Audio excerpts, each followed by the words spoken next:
Madame, Monsieur, bonjour. Vous êtes sur Ziana TV, la chaîne au cœur de Diaspora. Aujourd'hui, dans le cadre de l'entretien du jour, je reçois Vanessa Bonogo, une auto-entrepreneuse dans le secteur culinaire. Bonsoir Vanessa. Bonsoir. Vous êtes sur ce plateau pour la première fois, on va faire connaissance. Donc, je disais tout à l'heure que vous êtes auto-entrepreneuse dans le secteur culinaire. Oui. Et comment vous avez commencé? J'ai commencé, déjà je suis passionnée par mon métier. J'ai près de 15 ans d'expérience. J'ai d'abord commencé à travailler dans la petite enfance. Et mon CAP en poche, j'ai changé de voie et puis je me suis lancée dans la cuisine. Et pourquoi avoir fait ce choix-là, de la petite enfance à la cuisine? Parce que comme je l'ai dit, en fait, je suis passionnée par mon métier. Et j'ai toujours voulu faire de la cuisine. Faire de la cuisine, oui, mais je ne savais pas qu'on pouvait évoluer dedans et être auto-entrepreneur. Et comment est née cette passion pour la cuisine? Même si d'une façon générale, on associe la femme à la cuisine, mais pas pourtant que toutes les femmes en fassent leur métier. Effectivement, parce que la plupart des gens qui sont dans la cuisine sont des hommes. En fait, je me souviens, quand j'étais en Afrique, on aimait beaucoup recevoir les gens et on aimait leur faire plaisir, on aimait les rendre heureux, qu'ils mangent bien. Et j'ai toujours aimé ça. Et voilà. Donc, est-ce que le fait, donc une jeune fille, vous regardez vos parents, vous regardez votre mère, votre tante, vos tantes, tout l'entourage recevoir, et c'est là que naît cette idée de faire pareil, de faire des bons plats, de rendre les gens heureux à travers. Est-ce qu'on peut dire maintenant que vous rendez les gens heureux à travers vos cuisines? Oui. La plupart des gens qui ont goûté sont et qu'est-ce que vous proposez donc à ce moment pour que les gens soient heureux après avoir goûté? Qu'est-ce que je propose? Voilà, dans votre, si on peut dire, catalogue, qu'est-ce que vous avez comme plat que vous préparez? J'ai par exemple un plat que les gens adorent, c'est un velouté de châtaigne et fricassé de coquille Saint-Jacques. Et le dessert de Vanessa, je l'ai appelé le petit cœur de Bonogo. C'est un moelleux à l'orange, poêlé au beurre salé avec une sauce à l'orange. Je comprends rien, mais ça semble très alléchant. J'ai même je vous invite le à la bouche. Je suis déjà partant. Et donc, ça fait une année que vous êtes auto-entrepreneuse, mais ça fait plus de 15 ans que vous... Ça fait près de 15 ans, oui, que je fais de la cuisine. C'est-à-dire que j'ai commencé comme aide de cuisine et après j'ai eu la chance et l'opportunité d'aller travailler en Italie. Je suis restée près de 2 ans là-bas, je suis revenue et j'ai toujours continué à faire la cuisine chez les particuliers. Et qu'est-ce que vous gardez de votre séjour de 2 ans en Italie? On dit que la cuisine italienne, elle est pratiquement au même niveau que la cuisine française, ou bien c'est juste... Bon, moi je pense que la cuisine française quand même est la meilleure cuisine. Mieux que la cuisine burkinabé? C'est différent. Alors c'est comment la cuisine italienne, ça vous a permis de... En fait, moi j'étais là-bas parce qu'ils voulaient un chef français, ils ne voulaient pas la cuisine italienne. Mais c'est vrai que j'ai eu la chance de connaître leurs coutumes, leur mode de vie. Et voilà, en tout cas, j'ai appris à faire des pâtes. Et donc, dans ce que propose Vanessa au cours des réceptions, il y a aussi les pâtes. Il peut y avoir les pâtes si vous voulez. Mais moi, ma spécialité, c'est la spécialité française. Mais j'ai eu la chance, effectivement, de travailler en Italie, de travailler pour les... Et dans la spécialité française, qu'est-ce que vous réussissez le mieux? À peu près tout. À peu près tout. Oui. 2, 3 noms. Bon, allez, un croustillant de crabe. Ou alors un chèvre chaud sur un lit de salade. Voilà. Est-ce qu'on peut dire qu'au bout de 15 ans de travail en tant que cuisinière, un an en tant qu'auto-entrepreneur, quel bilan vous faites? Est-ce que vous êtes satisfaite de votre choix d'avoir quitté à la petite enfance pour aller dans les cuisines, ou bien il y a encore des choses à faire? Moi, j'ai toujours été ambitieuse, j'ai toujours voulu réussir. J'aimerais un jour ouvrir ma chambre d'hôte, une chambre d'hôte de luxe dans laquelle j'espère que vous viendrez et je vous accueillerai. Et donc l'ambition, si je vois bien, l'ambition de Vanessa a toujours été d'être sa propre patronne. Oui, et le rêve ultime, c'est la chambre de luxe. Et à ce moment, si on peut dire, entre les débuts et l'arrivée à cet objectif-là, vous êtes à quel niveau? Pour l'instant, je suis au petit haut niveau. Donc il en reste encore beaucoup de chemin à faire. Oui. Et est-ce qu'on parsemé de plein d'embûches, mais on ira voir. Et justement, il y a quelques jours, vous avez obtenu le prix de la femme entrepreneuse. C'était au mois d'octobre. Au mois d'octobre. Oui. Alors, ça veut dire que vous êtes un tout petit peu avancé. Si un organisme tel que le Rotary arrive à vous décerner un tel prix. Oui, je suis flattée, ça m'encourage, ça me pousse à aller encore plus loin. Vous êtes une femme qui bouge. Oui, une femme, justement, je suis une femme qui bouge depuis très longtemps et je suis partie d'une association qui est dans le 92 à votre son et qui s'appelle Femmes qui bougent. Vous êtes originaire du Burkina Faso, le pays des hommes intègres, le pays de, tout le monde sait, le pays de Thomas Sankara. Quelle part de cet héritage burkinabé retrouve-t-on dans votre cuisine, dans votre façon de travailler? La droiture et l'honnêteté. Et tout le monde sait que les Burkinabés sont des bosseurs et je le confirme dans toutes mes démarches, dans tout ce que je fais. J'espère y arriver un jour. Et le nom de l'entreprise, c'est Perles d'Orange. C'est un nom intéressant. Est-ce que vous pouvez expliquer un peu l'origine de... Perle d'Orange, parce que je considère que je suis... Vous êtes une perle, oui, comme toutes les femmes. Ouais. Oui, comme toutes les femmes. Et que Orange, pourquoi? Je me suis dit que c'était peut-être un destin, mais chaque fois qu'on me disait d'épeler mon nom, je disais, je m'appelle Bonogo, B comme Bernard, O comme Orange, N comme Nathalie, O comme Orange. Voilà. Et puis... Donc Bonogo a 3 O. Oui, voilà, donc, exactement. Orange revient 3 fois. Voilà, et puis par rapport à ça aussi, c'est un petit clin d'œil, un dessert que je fais qui s'appelle, comme j'ai dit, le petit cœur de Vanessa, c'est Bonogo, c'est un dessert à l'orange que tout le monde adore. Et dans Perles d'Orange, vous n'êtes pas seul, vous êtes avec votre soeur et avec une tante. Oui. Et pourquoi être resté dans le cadre familial? Pourquoi ne pas employer une ou deux personnes extérieures? Oui, pourquoi pas, mais c'est vrai que une ou deux personnes extérieures, ça sera pour moi extérieur, entre guillemets, ça sera mon mari ou la famille. Je préfère rester en famille dans ce projet. Vous n'avez pas confiance aux gens de l'extérieur? Il y a des gens bien partout, à l'extérieur comme à l'intérieur, mais j'avais envie de rester en famille. J'avais envie que ce projet soit familial.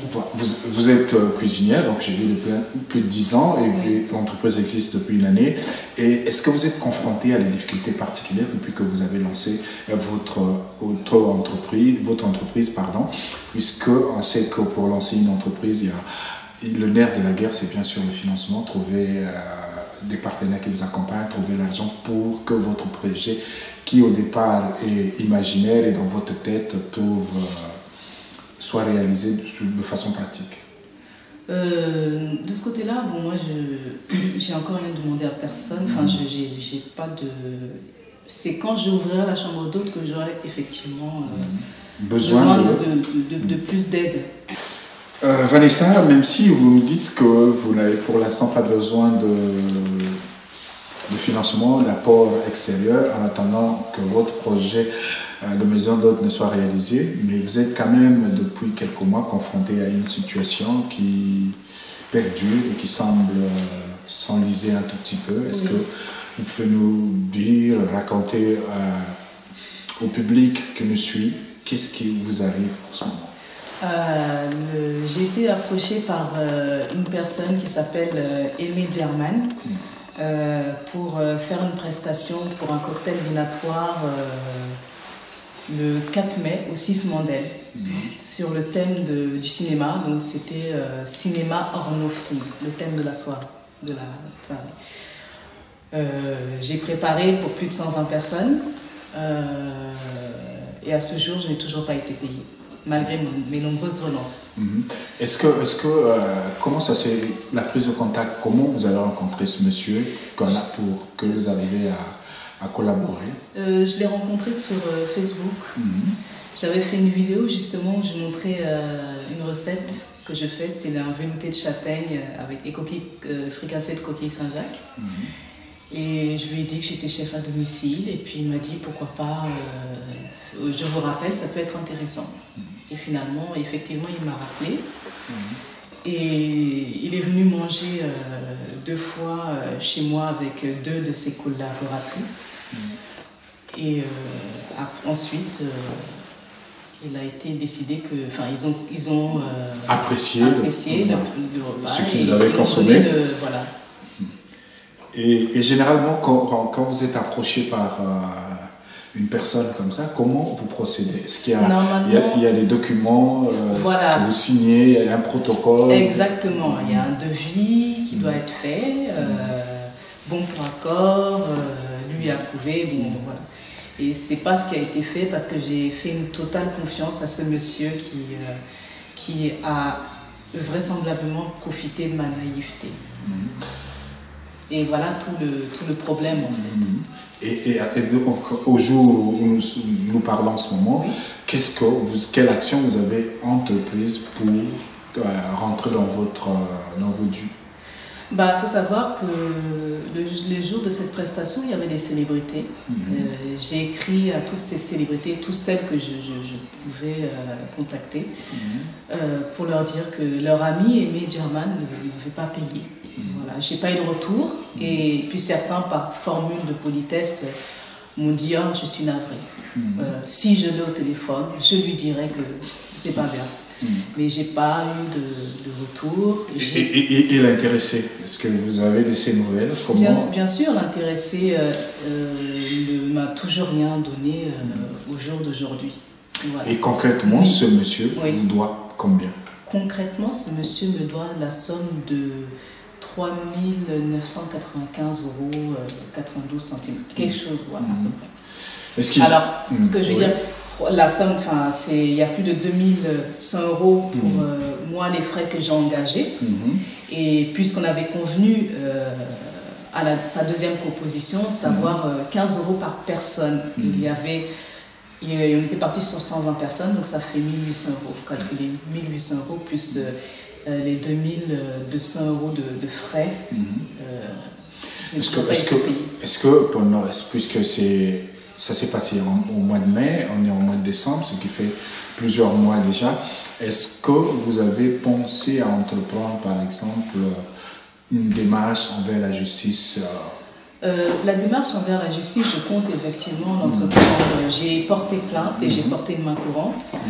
Et après, je n'aurai pas le choix, je serai obligée de prendre un avocat. Parce que je me bats pour réussir et je ne peux pas concevoir qu'on me vole impunément comme ça. Parce que moi, je n'ai pas volé mon argent pour aller faire la prestation. Le monsieur, donc, en vous contactant, vous vous êtes entendu sur une façon de faire. Il était question que vous lanciez, comment je vais dire ça, que vous engagez vos frais et que lui, en retour, vous rembourserait, c'est ça? Voilà, oui. Il était au Maroc au moment où je l'ai écrit. Une semaine avant, il faut savoir qu'il ne savait toujours pas le nombre de personnes qu'il allait recevoir. Qu'il allait recevoir. Je ne savais pas si c'était 80 ou 200. Bon, il m'a dit, bon, on arrête sur 120 personnes, hors caméra, enfin, pas hors caméra, mais quand on s'est eu le téléphone, il m'a dit, bon, 15 personnes en plus. Et j'ai avancé mes frais en lui faisant confiance. Et c'est vrai que j'ai vu les paillettes dans les yeux, il m'a fait une belle publicité. Je me voyais déjà, comme disait l'autre, au bout de l'affiche. Donc, voilà. En contrepartie de votre préfinancement, il devait vous faire une publicité. Il devait me faire une publicité. Il y a un très bel article que Sophie Fabre a écrit sur notre prestation. Il faut savoir qu'elle m'a dit qu'elle n'était pas obligée de le faire. C'était selon son feeling en fait, et finalement il l'a fait. Et au jour d'aujourd'hui, je n'ai aucun retour. Voilà, ça remonte à quand le dernier contact avec ce monsieur? Il remonte au mois de novembre. Le 9 octobre, le jour de la remise du prix, par le Rotary Club. Et concrètement, qu'est-ce qui s'était dit ce jour-là? Ce jour-là, il s'est dit que devant la conciliatrice, il s'est dit qu'il me devait juste 500 € et qu'il ne devait pas me rembourser les frais. Et les 500, totalement faux, bien sûr. Est-ce que les 500 €, vous les avez? Non. Donc, vous n'avez toujours rien passé. Donc, voilà. Après plusieurs mois, voilà, vous êtes, entre guillemets, fait flouer. Voilà, c'est pas entre guillemets, c'est bien ça. Et vous gardez quoi de cette expérience qui est encore en cours? Qu'est-ce que vous vous dites vous-même? Je me dis que effectivement, j'ai été naïve, j'ai fait confiance à quelqu'un. Je connais aussi plein d'autres personnes qui se sont fait avoir par des gens comme ça. Et il y en a d'autres qui font des dépressions, d'autres moi je m'estime chanceuse, parce que ça va, c'est entre guillemets que la somme de 4 000 €. Mais il y en a qui perdent leur société à cause des personnes comme ça, sans scrupules. Et ce que j'en retiens, c'est que bien évidemment ça me sert de leçon. Et si je suis là, c'est que j'aimerais faire partager mon expérience aux gens. Et j'aimerais que alerter les gens et leur dire de ne pas se laisser faire. Vous estimez que ce monsieur particulièrement n'est pas digne de confiance, donc toute personne qui le croiserait devrait faire attention. Exactement. Et j'estime qu'on ne peut pas le laisser passer comme ça, parce qu'il y a plein de gens comme lui. Et voilà, qu'on en attrape un et que ça serve de leçon à toutes les autres personnes qui malveillantes. Est-ce que ce type d'expérience, c'est en même de vous dire, bon, j'arrête, ça sert à rien, effectivement, ou bien ça vous donne de la motivation, vous dire que peu importe les difficultés, il faudrait que j'avance? Ça fait partie des difficultés qu'on rencontre. Si je devais baisser les bras, je resterais chez moi et je ferais rien. Moi, je suis une battante et si j'étais faible d'esprit, effectivement, ça me dégoûterait parce que on le laisse partir comme ça, il fait du mal et puis il recommencera. Mais non, je me bats pour ma société, mais je ne trouve pas ça normal qu'il s'en tire comme ça. Après une telle expérience, quelle résolution concrètement vous allez prendre pour que cela n'arrive plus? Bien évidemment, ça n'arriverait plus parce que je ferai des devis. Je vais même au-delà de ça, je fais des contrats et avant prestation, si les gens ne me payent pas, je ne fais pas la prestation. Voilà. Okay. Alors un mot, Vanessa, on sait qu'en ce moment c'est pas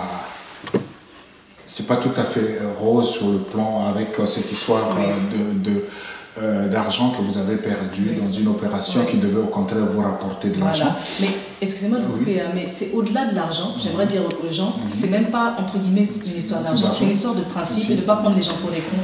Excusez-moi de l'expression, c'est plus fort que moi. On comprend votre amertume. Voilà, exactement, pas prendre les gens pour des débiles et que moi, excusez-moi, je me prostitue pas, je me lève le matin pour aller travailler. Depuis que je suis en âge de travailler, je travaille.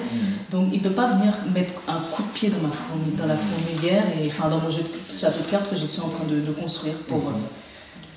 Donc, voilà. Donc, ce n'est pas une question d'argent, c'est une question... Il y a l'argent aussi. C'est une question... Parce que je ne travaille pas pour la gloire, personne ne travaille pour la gloire. Oui, bien sûr. C'est une question également de principe. Alors, Vanessa, entre mai où cette histoire a commencé et maintenant, vous continuez quand même à travailler. Bien évidemment. Ça ne s'arrête pas là. La vie ne s'arrête pas là. Monsieur me doit 4 000 €, c'est pas pourtant que je vais rester... Il y a pire, bien évidemment. Vous continuez à travailler. Oui. Et ça se passe plutôt bien. Ça se passe bien. Les nouveaux clients sans réglo. Oui. Je n'ai jamais eu de problème en fait. Comme celui qui m'arrive là, jusqu'à poursuivre. Est-ce qu'avec ces nouveaux clients, vous avez appliqué ce que vous venez de dire, un devis, un protocole, signer un protocole d'accord, un premier versement en amont et puis un second à la fin du travail? C'est ce qui se passera après, mais pour l'instant, je n'ai pas encore de clients. Mais je travaille pour des gens... Avec qui vous êtes déjà... Voilà, les règles sont déjà établies. Voilà. Mais moi, mon bonheur, ce serait de m'envoler, quoi.